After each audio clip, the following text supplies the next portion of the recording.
Hola, hola, bienvenidos familiares, cuidadores a un vídeo más sobre la motivación en el cuidado de personas con Alzheimer y demencia.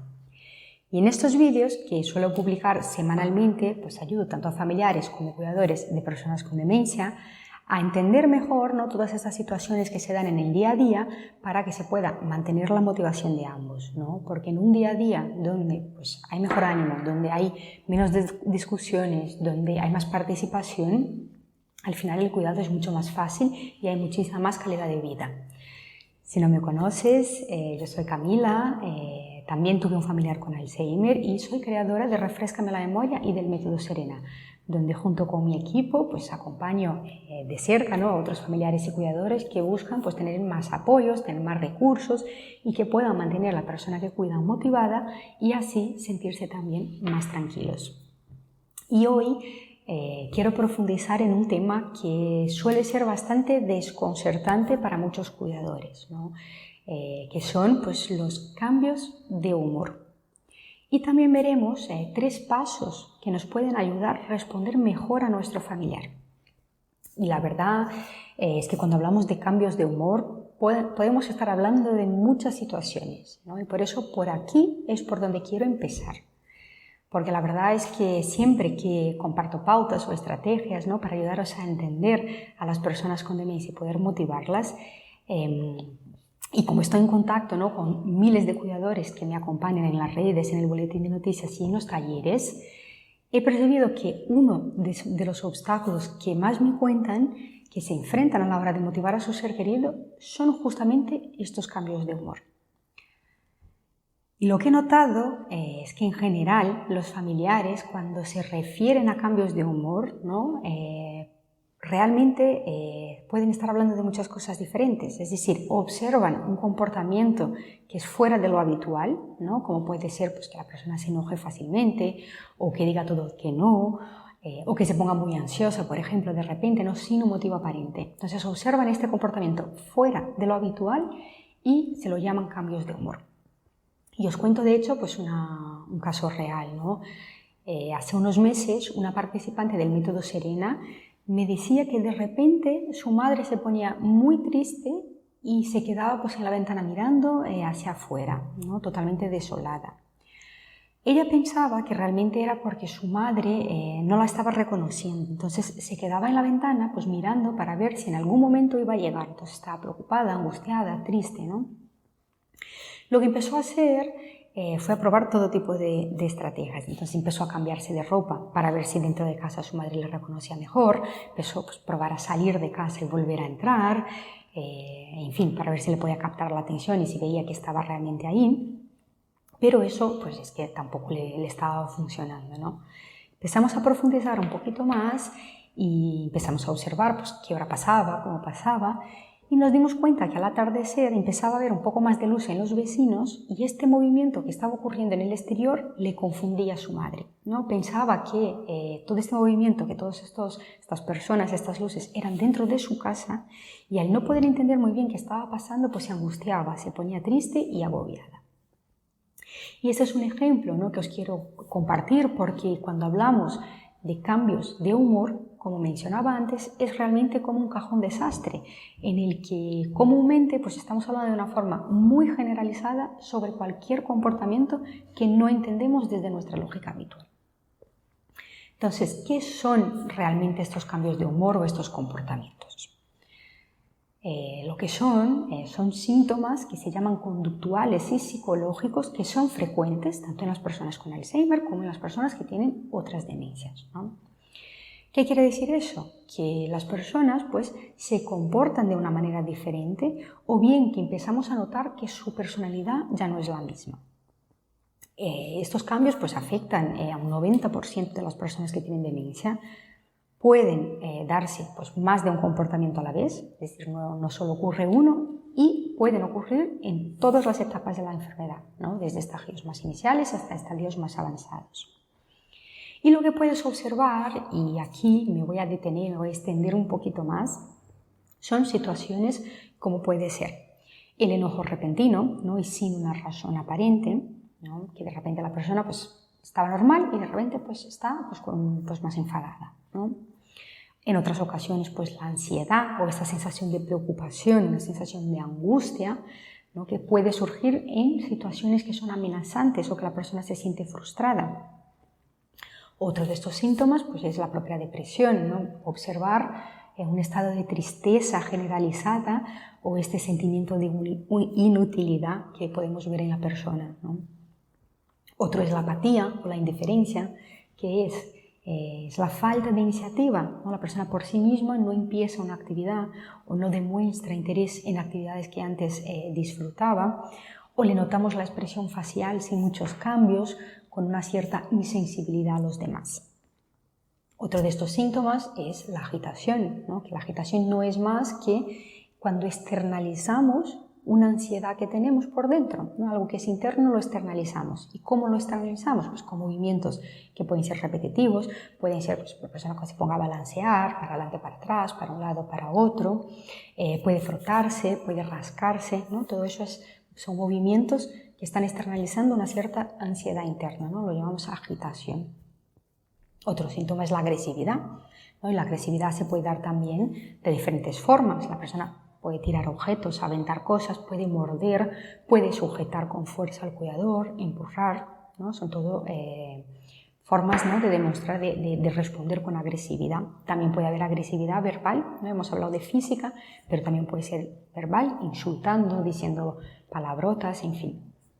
Otro de estos síntomas es la euforia, ¿no? De repente reírse demasiado sin una razón aparente. También pueden haber otro tipo de síntomas, de trastornos que se llaman, por ejemplo, del sueño, ¿no? Que la persona no consigue dormir, tiene insomnio, mucha agitación por la noche y luego como consecuencia de día está demasiado sonolenta, ¿no? Tiene hipersonia durante todo el día. O los trastornos también de alimentación, desde que se niegue a comer cualquier tipo de alimento o a que quiera comer sin parar. Aunque realmente aquí lo más frecuente es que coma de una manera desordenada, ¿no? Tanto en cuanto a la variedad como en los tiempos, a cualquier hora, cualquier tipo de comida o siempre la misma. También podemos observar lo que se llama la habilidad emocional, y eso sería un poquito más cercano a lo que son realmente cambios de humor como tal, ¿no? Que son pues, reacciones pues, más exageradas, como estallidos de repente de llanto, de risa, ¿no? Irritabilidad también. Y esta parte más emocional suele ocurrir cuando en el cerebro está afectada esta zona que controla las emociones, ¿no? Entonces la persona no consigue regularlas bien. También hay otro tipo de síntomas, ¿no?, dentro de los síntomas psicológicos y conductuales que se consideran más psicóticos, como puede ser, por ejemplo, lo que llamamos alucinaciones, ¿no?, que son falsas percepciones, tanto visuales como físicas como auditivas, ¿no? Es decir, ver, sentir, oír cosas que no están realmente pasando, ¿no? Cosas que los demás no percibimos, estímulos que no existen. Eso son alucinaciones. Y también están los delirios, ¿no? Los delirios es una idea o un pensamiento que no es racional, que suele ser irracional, pero que para la persona con demencia es completamente cierto e indiscutible, ¿no? Entonces, un ejemplo es pensar que el cuidador le está robando cuando eso no está pasando, ¿no? Y que eso es una idea que la tiene fija, o una idea de impostor, de que su familiar no es la persona que dice. En fin, este tipo de ideas que realmente sabemos que no están ocurriendo, pero que para la persona son una verdad, ¿no? ¿Y qué es lo que origina todos estos cambios realmente? Hemos visto varios tipos, pero ¿qué es? ¿Por qué? ¿Por qué están presentes, ¿no? ¿Qué es lo que les origina? Pues bien, nuestro cerebro pues es un organismo súper complejo que lo que hace es recibir toda la información del mundo que nos rodea, ¿no?, a través de nuestros sentidos, de la visión, de la audición, de todos nuestros 5 sentidos, y esta información pues la procesa y le da un significado, ¿no? Entonces, ¿eso qué nos permite? Nos permite pensar, nos permite comunicarnos, nos permite manejar nuestras emociones, nos permite formar opiniones y actuar. Además, pues aparte de eso, el cerebro pues también es quien organiza y quien controla todos nuestros movimientos, ¿no? Regula la temperatura de nuestro cuerpo, la circulación de la sangre, la respiración, la digestión. Entonces, es un organismo central, ¿no?, para nuestra vida. ¿Y qué pasa? Que en las personas con Alzheimer o con demencia surgen, ¿no?, por la propia enfermedad, pues algunas alteraciones, algunos daños, ¿no? En concreto, pues algunas zonas pueden encogerse, algunas estructuras, algunas partes del cerebro que son las que controlan todas estas funciones, ¿no? Y eso, pues lo que va a hacer es que va a afectar la forma como las personas pueden relacionarse con todo el mundo que les rodea, ¿no? Entonces, eso se va a reflejar en sus comportamientos. ¿Por qué? Porque el comportamiento, al final, es la manera, de una forma muy simplificada, ¿no?, es la manera como respondemos a los estímulos del entorno, ¿no?, cómo respondemos a las situaciones que estamos viviendo. Y está influenciado, por supuesto, nuestro comportamiento por factores que son internos, ¿no?, que es nuestra genética, nuestros pensamientos, nuestras emociones, los cambios de la propia enfermedad, y por factores que son externos, lo que estamos viendo, lo que oímos, lo que sentimos, las normas sociales, nuestra cultura, aspectos económicos, pues el ambiente, el contexto en el que nos encontramos. Pongo un ejemplo, ¿no? Normalmente, pues si te acuestas, cierras los ojos, ¿no?, y cuando te despiertas, pues estás en el mismo lugar. Tu comportamiento, pues, va a ser levantarse y hacer la próxima actividad que tenías planificada. Pero ahora imagínate que de repente, como todos los días, te acuestas, cierras los ojos, pero al despertarse no estás en el mismo lugar, estás en un sitio completamente desconocido, con personas mirándote o hablándote en un idioma que no entiendes. ¿Cómo te sentirías? ¿Cuál sería tu comportamiento? Posiblemente no sería el mismo de siempre, ¿no? Seguramente, pues en este contexto te sentirías inseguro, vulnerable y tendrías un comportamiento de defensa, ¿no?, de no dejar que se acerquen a ti o incluso de salir de este espacio. Entonces, eso es algo que es parecido a lo que puede ocurrir en determinados momentos con las personas con demencia. Pueden sentirse desorientadas o indefensas, ¿no?, y eso va a cambiar la forma con la que van a reaccionar. Además, una persona que tiene deterioro, pues es que sigue experimentando emociones, ¿no?, como mencioné antes, pero puede que tenga menos capacidad para regularlas, ¿no? Entonces, eso muchas veces va a llevar a los cuidadores a tachar a la persona, a decir que tiene un comportamiento irracional, un comportamiento inadecuado, ¿no?, o que es de una manera o de otra, muy testaruda, muy cabezota, ¿no? Y por otro lado también, las personas con demencia también están experimentando dificultades, por ejemplo, en el lenguaje, ¿no? Entonces, cuando no pueden expresar estas emociones o esas necesidades, pues van a hacerlo a través de sus comportamientos, ¿no? Estos cambios, entonces, en la conducta, aparte, ¿no?, de esta expresión de necesidades y de estos puntos que acabamos de mencionar, también pueden ser efecto de algún tipo de medicamento, ¿no? También puede ser porque tiene algún dolor, un dolor intenso y no lo puede comunicar, por problemas de visión, por problemas de audición, o a veces incluso por el propio cansancio que acumulan a lo largo del día, ¿no? Entonces, siempre que observemos conductas inusuales, tenemos que informar al médico y tenemos que hacer un seguimiento de estas conductas, ¿no? Pero bueno, a modo de resumen, lo que quería traer hoy, ¿no?, es que lo que llamamos cambios de humor en el contexto doméstico, ¿no?, en casa muchas veces, es realmente una variedad, ¿no?, una serie diferente de cambios psicológicos y conductuales que son resultado de las alteraciones que está viviendo la persona por la propia enfermedad, ¿no? Entonces, esto suele ser una forma como las personas con demencia consiguen externalizar sus emociones y sus necesidades.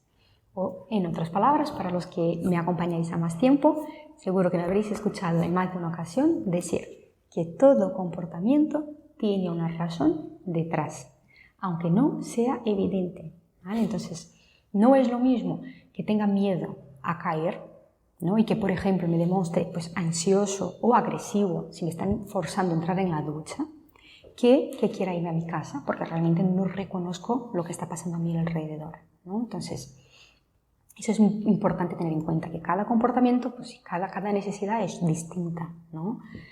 Y es normal que todos nos pongamos pues ansiosos a veces, tristes o de mal humor de vez en cuando. Entonces, eso también es parte de la vida. No tenemos que estar siempre alegres, ¿no? Entonces, ¿cuál es la diferencia de estos cambios, ¿no?, en el estado de ánimo, de estos cambios conductuales de una persona con demencia y una persona sin demencia, ¿no? La diferencia está es que en la propia enfermedad, la enfermedad de Alzheimer o en la propia demencia, pues tu ser querido puede tener estos cambios de una manera más repentina, ¿no? De repente estar muy calmado y de repente empezar a llorar o demostrar ira, ¿no?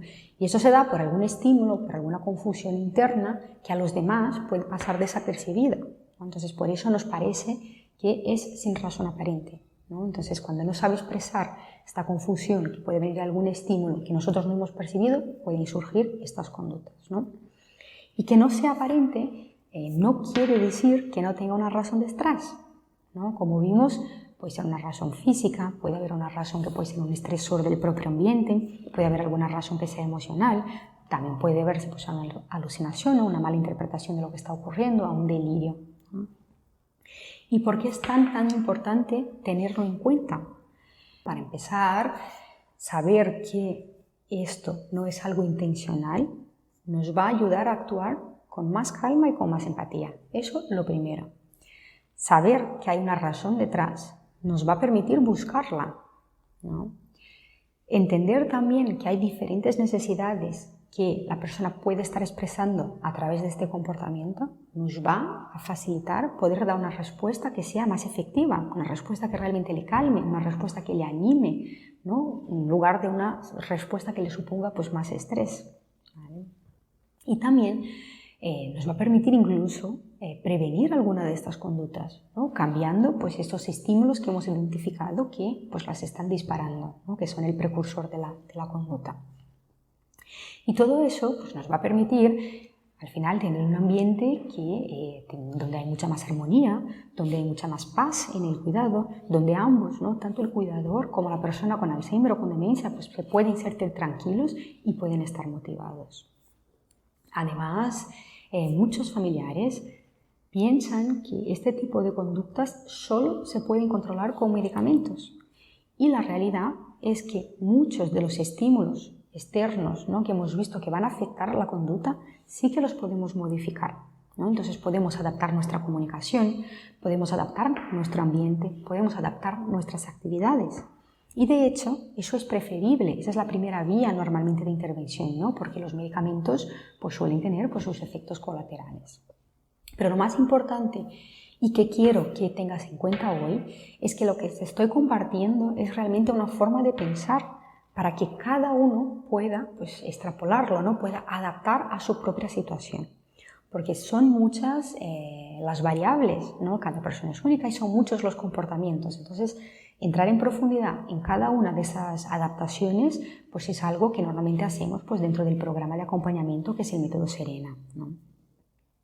Y sé que a veces puede incluso parecer que lleva más tiempo poder observar, poder identificar qué es lo que la persona está intentando expresar, ¿no? Pero realmente quiero que tengas en cuenta que cuanto más se practica, más automático se va volviendo. Y eso es algo que naturalmente algunos cuidadores incluso llegan a desarrollar esta forma de pensar, ¿no? Después de muchos años cuidando. Pero si lo supieran desde el principio, pues se ahorrarían muchísimas de las situaciones que son más estresantes en el cuidado. Entonces, ver el cuidado de esta manera, entender que estos comportamientos pueden tener una razón y empezar a observarlas, es algo que va a traer mucha más tranquilidad, ¿no? Y realmente también es importante tener en cuenta que nos lleva normalmente mucho más tiempo calmar a la persona cada vez que un comportamiento que a lo mejor era de negación o que era una ansiedad acaba en una discusión o acaba escalando una situación de agitación o de agresividad. O sea que nos cuesta mucho más. Entonces, esta percepción de tiempo también es importante tenerla en cuenta, ¿no? Cada vez que intentamos que la persona haga algo, ¿no? Que queremos que se duche y no lo quiere hacer, insistimos de la misma manera, ¿no? Eso pues, nos lleva a un comportamiento que es mucho más difícil de gestionar. A lo mejor se pone incluso agresiva, ¿no? Entonces, y eso genera muchísima incertidumbre porque es que no sabemos cómo la persona va a responder, no sabemos cómo va a reaccionar y esto para el cuidador pues es una sensación pues evidentemente pues de mucho agobio, de mucho estrés, ¿no? Y si se repite una y otra vez, pues además va surgiendo pues una sensación de cierta impotencia, de cierta incapacidad, ¿no? Porque ves que no consigues calmarla o que no consigues que colabore, ¿no? Entonces, como hemos visto, es importante tener en cuenta que podemos gestionar de una manera más eficiente algunos de estos comportamientos y que en ocasiones incluso los podemos prevenir, ¿vale? ¿Y por dónde empezamos?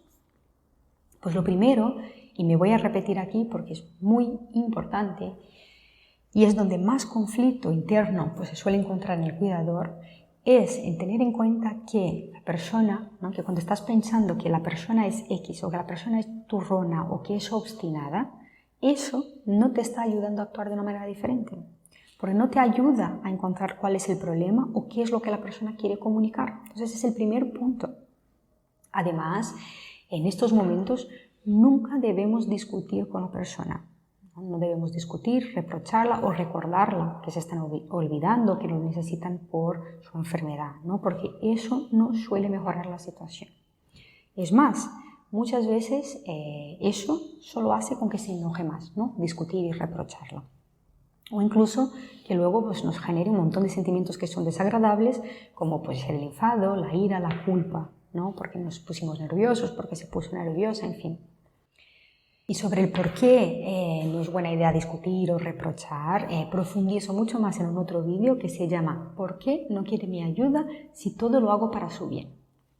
Y bueno, sabiendo todo lo que podemos evitar, lo que acabamos de comentar, estos 3 pasos, ¿no? Ya tenemos medio camino andado, ¿vale? Y ahora, para ser más eficientes con las respuestas que podemos dar a nuestro ser querido o a la persona que cuidamos cuando surgen estos cambios de conducta, lo primero que es importante es evitar generalizar.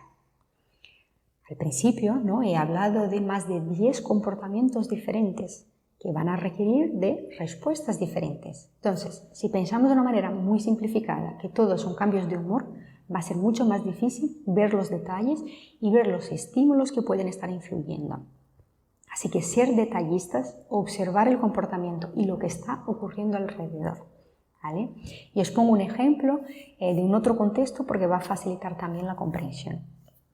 Cuando miramos, por ejemplo, una receta de bizcocho, ¿no? Que la miramos por internet y la vamos a hacer, solemos tener pues, un montón de expectativas, pero realmente en la primera vez normalmente pues, el resultado nunca es lo que nos esperábamos. ¿Y por qué? ¿Por qué pasa eso?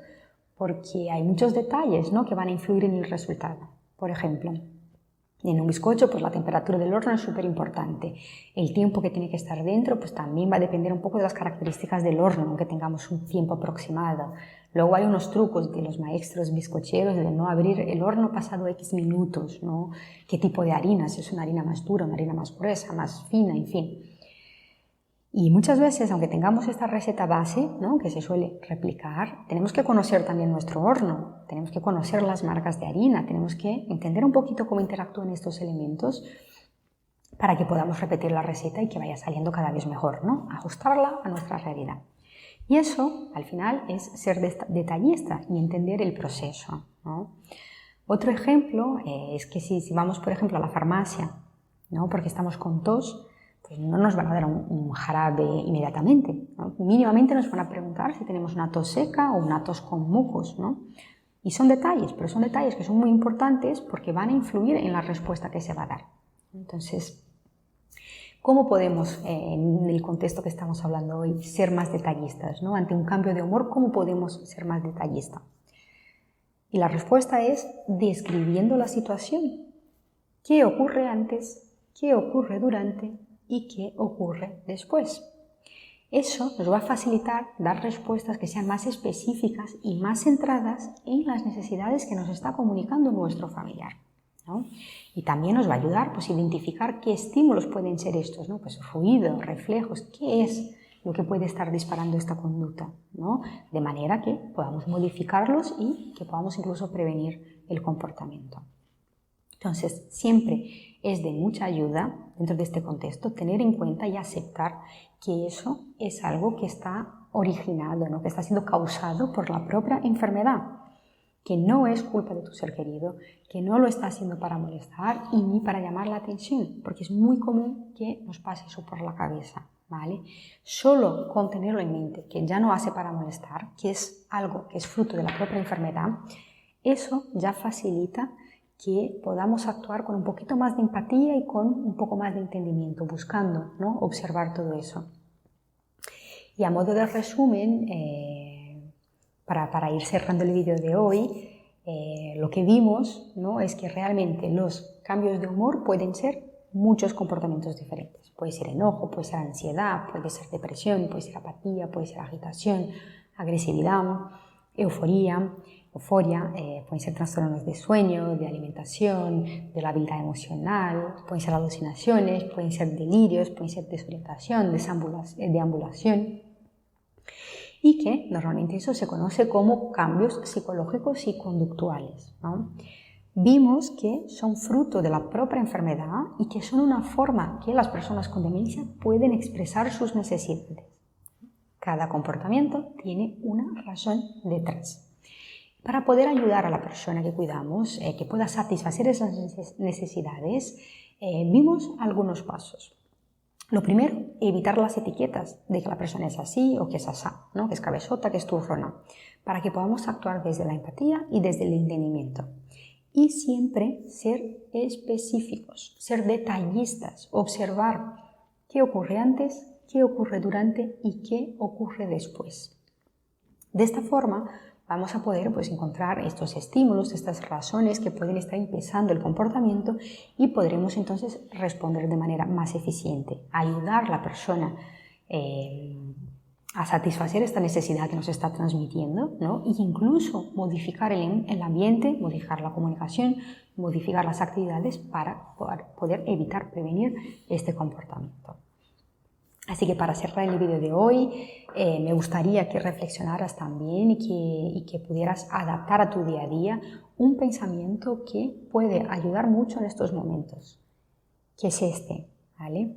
No estamos buscando tener la razón, estamos buscando ayudar a una persona con pérdidas cognitivas, ¿vale? Ten esto en mente, piensa sobre esta frase, ¿vale? Porque si la llevas a la práctica, creo que te puede ayudar muchísimo y también te invito a reflexionar y ser detallista, ser específico, hacer el ejercicio de lo que hemos comentado hoy, ¿no?, de escribir las cosas con más detalle, ¿vale? Si quieres, cuéntame en los comentarios, siguiendo estas pautas que vimos hoy, de ser detallistas, de ser específicos, qué cambios de humor son los que tiene la persona que cuidas, porque estoy segura que solo con pasar por este proceso de escribirlo, de hacer el esfuerzo de ser bastante detallistas, ya te pueden surgir nuevas ideas de cómo afrontarlo, ¿vale? Y además, por mi parte, yo también voy a leer cada una de vuestras respuestas y también trataré de profundizar en vuestras inquietudes en próximos vídeos.